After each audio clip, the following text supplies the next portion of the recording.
Adilabad market యార్డుకు వచ్చి మరి ఇక్కడ పత్తి రైతులతో సమావేశం అయిదామంటే మరి ప్రభుత్వం ఏమనుకున్నదో ఏందో కానీ ఇవాళ మొత్తం మార్కెటే బంద్ పెట్టింది.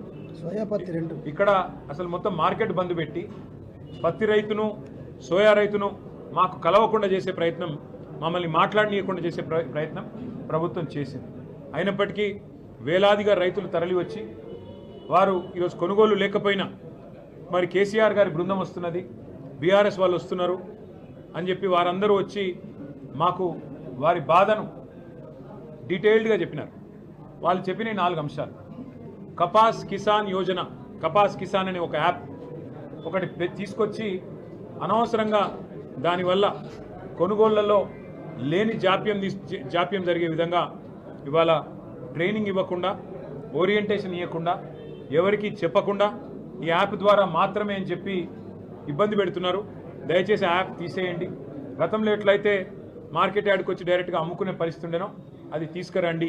నెంబర్ 1 వాళ్ళు చేసే రిక్వెస్ట్. ఎందుకంటే ఇక్కడ ఆదిలాబాద్లో ఉండే రైతన్నల దగ్గర, వాళ్ళ దగ్గర అందరి దగ్గర స్మార్ట్ ఫోన్లు ఉండాలనే తప్పకుండా పరిస్థితి ఏమీ లేదు. రెండవది కనెక్టివిటీ చక్కగా లేదు.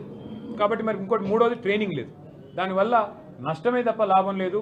ప్రతి సంవత్సరం ఈ పాటికి 5 లక్షల క్వింటాలు కొనేటోళ్ళు ఈసారి కేవలం 1,00,000 క్వింటాలు కూడా కొనలేదు అనే మాట వారు చెప్తా ఉన్నారు రైతులు. దాన్ని దయచేసి తీసేయాలి. గతంలో చేసినట్టుగానే మరి పాత పద్ధతిలోనే కొనుగోలు చేయాలనేది మా నెంబర్ 1 డిమాండ్.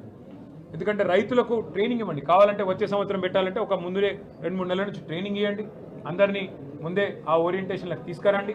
అప్పుడు మీరు కావాలంటే పెట్టుకోండి. రెండవ మాట వారు చెప్పింది, ఈసారి ఆదిలాబాద్లో పెద్ద ఎత్తున వర్షపాతం పడ్డది, అధిక వర్షపాతం నమోదైంది. దాంతోపాటు ఆదిలాబాద్ జిల్లా అంటేనే మనకు దక్షిణ కాశ్మీర్ లాంటి జిల్లా, ఇది అద్భుతమైన జిల్లా. చలి కూడా ఎక్కువ ఉంటుంది ఇక్కడ. ఈరోజు నవంబర్ 18 నాడు మరి లోయెస్ట్ టెంపరేచర్ ఎంత ఉంది అంటే 6 డిగ్రీలు ఆదిలాబాద్లో ఉన్నది.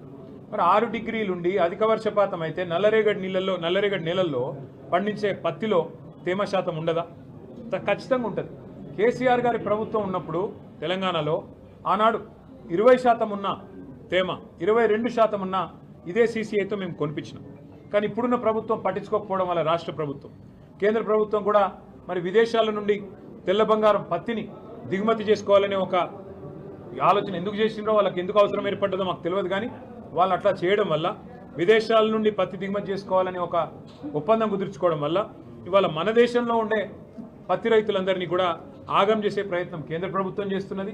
తన ఆలోచన లేని విధానాల వల్ల కేంద్రం ఇబ్బంది పెడుతుంటే ఇక్కడ ఉండే ప్రభుత్వం రాష్ట్రంలో వీళ్ళు కూడా పట్టించుకోకపోవడం వల్ల ఇవాళ ఆదిలాబాద్ పత్తి రైతులు ఆగమవుతా ఉన్నారు.